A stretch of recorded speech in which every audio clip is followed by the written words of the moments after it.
Liquor స్కామ్‌లో నిందితులుగా ఉండి, జైలులో కొంతకాలం శిక్ష కూడా అనుభవించి, ప్రస్తుతానికి బెయిల్ మీదకు బయటకొచ్చినటువంటి ఎవరైతే జగన్మోహన్ రెడ్డి గత ఓఎస్‌డీగా ఉన్నటువంటి కృష్ణమోహన్ ఉన్నాడో, అలాగే అప్పటి సీఎంఓ కార్యదర్శిగా ఉన్నటువంటి ధనుంజయ రెడ్డి, అలాగే భారతి సిమెంట్స్ డైరెక్టర్‌గా ఉన్నటువంటి బాలాజీ గోవిందప్పలకు సుప్రీంకోర్టులో అయితే ఒక ఎదురు దెబ్బ తగిలింది. వాస్తవం ఏంటంటే, ఎప్పుడైతే ఈ లిక్కర్ స్కామ్ మీద సిట్టు కేసు నమోదు చేసి విచారణ చేసిందో ఆ సమయంలో వీళ్ళ ముగ్గురిని కూడా పోలీసులు అంటే సిట్ అధికారులు అదుపులోకి తీసుకోవడం, విచారించడం, కొంతకాలం జైల్లో కూడా ఉండటం జరిగింది. అయితే కొంతకాలం తర్వాత వీళ్ళు డిఫాల్ట్ బెయిల్ మీద జైలు నుంచి బయటకు వచ్చారు. బయటకు వచ్చిన తర్వాత గత నవంబర్ 19వ తారీఖున హైకోర్టు ఏం చేసిందంటే ఈ డిఫాల్ట్ బెయిల్ను రద్దు చేసింది. అంటే తిరిగి మళ్ళీ వీళ్ళు జైలుకు వెళ్లాల్సినటువంటి పరిస్థితి. అయితే అప్పుడు వీళ్ళు ఏం చేశారు, ఎప్పుడైతే హైకోర్టు డిఫాల్ట్ బెయిల్ రద్దు చేసిందో వెంటనే వీళ్ళు సుప్రీంకోర్టును ఆశ్రయించారు. ఏమని, ఇలా హైకోర్టు మా డిఫాల్ట్ బెయిల్ను రద్దు చేసింది, సో ఈ విషయంలో జోక్యం చేసుకుని మాకు రెగ్యులర్ బెయిల్ ఇప్పించాలని చెప్పి ఒక పిటిషన్ను సుప్రీంకోర్టులో వేస్తే సుప్రీంకోర్టు విచారించిన తర్వాత నిన్న ఏం చెప్పిందంటే హైకోర్టు తీర్పులో మేము జోక్యం చేసుకోలేము అని కుండబద్దలు కొట్టింది. ఏమని చెప్పింది, మీరు రెగ్యులర్ బెయిల్ కావాలి అంటే కింది ట్రయల్ కోర్టుకే వెళ్ళమని చెప్పింది. హైకోర్టు కూడా కాదు, కింది ట్రయల్ కోర్టుకు వెళ్ళమంది. ఒకవేళ ట్రయల్ కోర్టులో కనుక మీకు బెయిల్ రాకపోతే, రెగ్యులర్ బెయిల్ రాకపోతే 2 వారాల గ్యాప్లో మీరు హైకోర్టును ఆశ్రయించవచ్చు తప్ప ఇప్పుడున్నటువంటి పరిస్థితుల్లో ఈ కేసులో మేము జోక్యం చేసుకోలేము. ఎందుకంటే సుప్రీంకోర్టు ఈ కేసును విచారించట్లేదు. దీంట్లో ఈ లిక్కర్ స్కామ్లో ఏం జరిగింది అనేది ఈ బెంచ్ విచారించట్లేదు కాబట్టి సుప్రీంకోర్టుకి తెలియదు. అయితే ట్రయల్ కోర్టు లేకపోతే హైకోర్టు ప్రధానంగా విచారిస్తున్న కోర్టులన్నీ అవే కాబట్టి దాంట్లో ఉన్న డెప్త్ ఏంటి, జరిగినటువంటి అవినీతి ఏంటి, అందులో వీళ్ళ పాత్ర ఏంటి అనేది ఆ కోర్టులకు అవగాహన ఉంది కాబట్టి వాళ్ళు ఏదైనా తీర్పు ఇవ్వచ్చు. అందుకనే సుప్రీంకోర్టు ఏం చెప్పింది, హైకోర్టు ఇచ్చినటువంటి ఏదైతే ఈ తీర్పు ఉందో ఆ విషయంలో మేము జోక్యం చేసుకోలేం. అంటే ఇక్కడ ఒకటి, ఇప్పుడు డిఫాల్ట్ బెయిల్ను హైకోర్టు రద్దు చేసింది, దాన్ని సుప్రీంకోర్టు సమర్థించింది. కానీ మీకు రెగ్యులర్ బెయిల్ కావాలంటే మీరు ట్రయల్ కోర్టుకి వెళ్ళాలి తప్ప మా దగ్గరికి రావద్దు అని నిన్న కుండ బద్దలు కొట్టింది. దీంతో గొంతులో పచ్చి వెలక్కాయ పడినట్టు అయింది. వీళ్ళ వైసీపీ నాయకులు గొంతులో పచ్చి వెలక్కాయ. ఎందుకంటే డిఫాల్ట్ బెయిల్ మీద బయట ఉన్నటువంటి వీళ్ళని ఎప్పుడైతే హైకోర్టు బెయిల్ రద్దు చేసిందో అప్పుడే కొంత షాకు గురయ్యారు.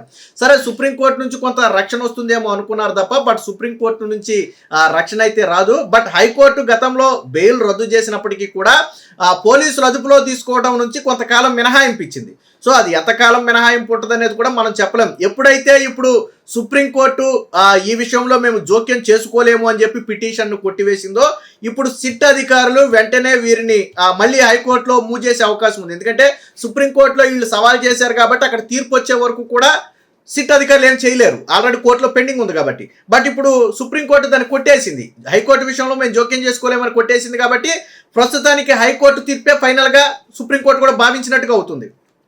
మరి దాన్ని పరిగణలో తీసుకుని డిఫాల్ట్ బెయిల్ను రద్దు చేసి మళ్ళీ వీళ్ళని జైలుకు పంపుతారా, లేదా ట్రయల్ కోర్టుకు వెళ్ళమని ఆల్రెడీ సుప్రీంకోర్టు సూచించింది కాబట్టి మళ్ళీ ట్రయల్ కోర్టులో రెగ్యులర్ బెయిల్కి దరఖాస్తు చేసుకుంటారనేది ప్రస్తుతం సస్పెన్స్గా ఉన్నప్పటికీ కూడా సుప్రీంకోర్టు నుంచి రక్షణ పొందాలి అని భావించినటువంటి ఓఎస్డి కృష్ణమోహన్ కావచ్చు, సీఎంఓ అధికారి ధనుంజయ రెడ్డి కావచ్చు, భారతీ సిమెంట్స్ డైరెక్టర్ బాలాజీ గోవిందప్పన్ కావచ్చు, వీళ్ళ ముగ్గురికి కూడా అత్యున్నత న్యాయస్థానంలో చుక్క ఎదురయ్యింది.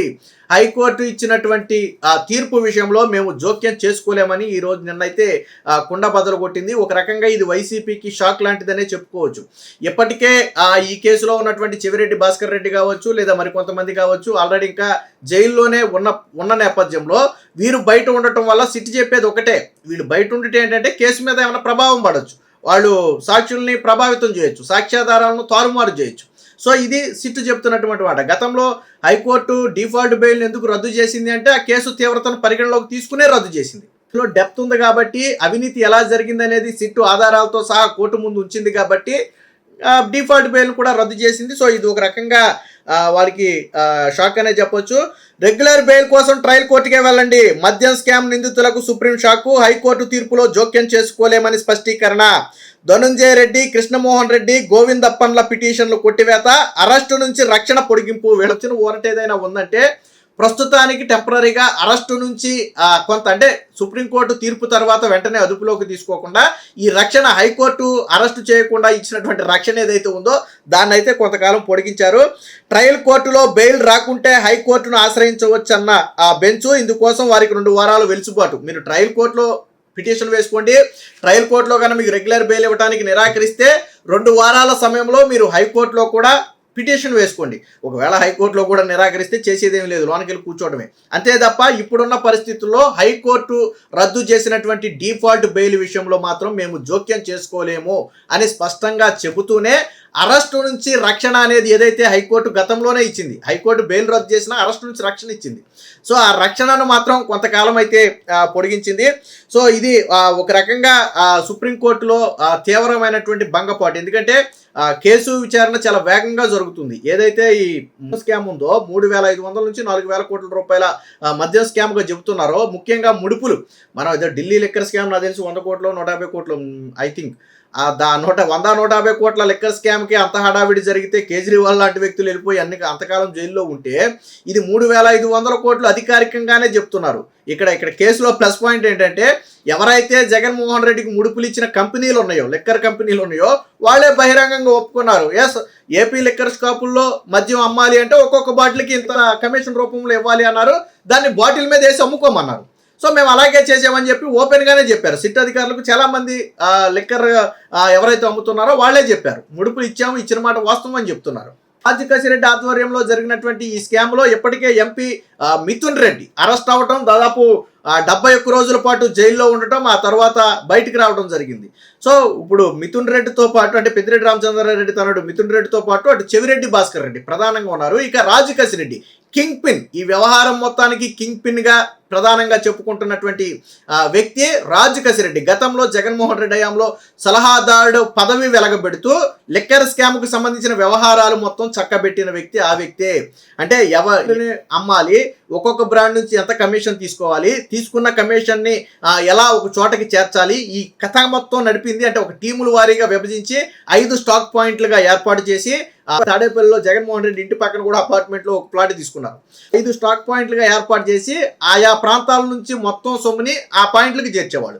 ఆ తర్వాత అది ఎక్కడి నుంచి వెళ్ళింది అనేది అది దేవుడికే తెలియాలా. ఆల్రెడీ ఇదే లిక్కర్ స్కామ్కు సంబంధించి విచిత్రం ఏంటంటే నిన్న విజయసాయిరెడ్డి విచారణ, ఈరోజు మిథున్ రెడ్డి విచారణ. అంటే ఇప్పుడు ఇందులో ఇన్వాల్వ్ అయింది ఎన్ఫోర్స్మెంట్ డైరెక్టరేట్. మనం చెప్పేది సిట్ కాదు. సిట్ ఆల్రెడీ గతంలోనే విజయసాయిరెడ్డిని 2 సార్లు విచారించింది, మిథున్ రెడ్డిని అరెస్ట్ కూడా చేసింది. ఇప్పుడు ఎన్ఫోర్స్మెంట్ డైరెక్టరేట్, మనీ లాండరింగ్ వ్యవహారం కాబట్టి ఎన్ఫోర్స్మెంట్ డైరెక్టరేట్ కూడా ఇన్వాల్వ్ అయ్యి నేను విజయసాయిరెడ్డికి ఈరోజు మిథున్ రెడ్డి విచారణ కూడా సాగుతుంది. అంటే ఈ లిక్కర్ స్కామ్ వ్యవహారం అనేది చాలా వేగంగా ముందుకు కదులుతుంది. ఒక పక్క రాష్ట్ర ప్రభుత్వం ఏర్పాటు చేసిన స్పెషల్ ఇన్వెస్టిగేషన్ టీం అయితే, మరో పక్క జాతీయ స్థాయిలో ప్రాచుర్యం పొందినటువంటి ఎన్ఫోర్స్మెంట్ డైరెక్టరేట్. సో వీళ్ళిద్దరూ కూడా ఈ లిక్కర్ స్కామ్ నిందితులకు నిద్ర పట్టకుండా చేస్తున్నారు. అయితే ముడుపు దీన్ని వైట్ మనీగా ఎలా మార్చారు, దీని వెనక పెద్ద తలకాయ ఎవరు అనేది తెలియాలి. సో పెద్ద తలకాయ ఎవరంటే అంతిమంగా ఈ డబ్బు ఎవరికి చేరింది అనేది మీకు తెలుసు, నాకు తెలుసు, అది బహిరంగ సత్యమే. సరే, అది అధికారికంగా నిరూపించబడాలనుకుంటే అది వేరే విషయం. సో ఏది ఏమైనా మొత్తంగా విజయసాయిరెడ్డి కూడా ఇటీవల రాజకసిరెడ్డి పాత్ర ఉంది, మొత్తం రాజకసిరెడ్డి నడిపాడు, నాకేం తెలియదు అని చెప్పి విజయసాయిరెడ్డి ఒప్పుకున్నాడు. అంటే లిక్కర్ స్కామ్ జరిగిందని విజయసాయిరెడ్డి ఒప్పుకున్నాడు. స్కామ్ జరగలేదని వైసీపీ వాళ్ళు అంటున్నారు తప్ప విజయసాయిరెడ్డి అంట్లా. విజయసాయిరెడ్డి స్కామ్ జరిగిందే అంటున్నాడు. ఎవరి ఆధ్వర్యంలో జరిగింది, రాజకసిరెడ్డి ఆధ్వర్యంలో జరిగిందని చెప్తున్నాడు విజయసాయిరెడ్డి. సో అందుకు నా దగ్గర ఉన్నటువంటి డేటా మొత్తం ఇచ్చేస్తాను కావాలంటే, నా ప్రమేయం అయితే లేదా అంటున్నాడు. బట్ విజయసాయిరెడ్డి ప్రమేయం కూడా ఉందనేది సిట్ చెప్తున్నటువంటి మాట, ఎన్ఫోర్స్మెంట్ డైరెక్టరేట్ చెప్తున్నటువంటి మాట. సో ఏది ఏమైనా మొత్తానికి ఈ లిక్కర్ స్కామ్ విషయంలో ప్రధానంగా ఉన్నతాధికారులుగా ఉన్నటువంటి 2 అధికారులతో పాటు భారతీ సిమెంట్స్ డైరెక్టర్కి కూడా సుప్రీంకోర్టులో గట్టి ఎదురు దెబ్బ తగిలిందని అయితే మాత్రం చెప్పొచ్చు.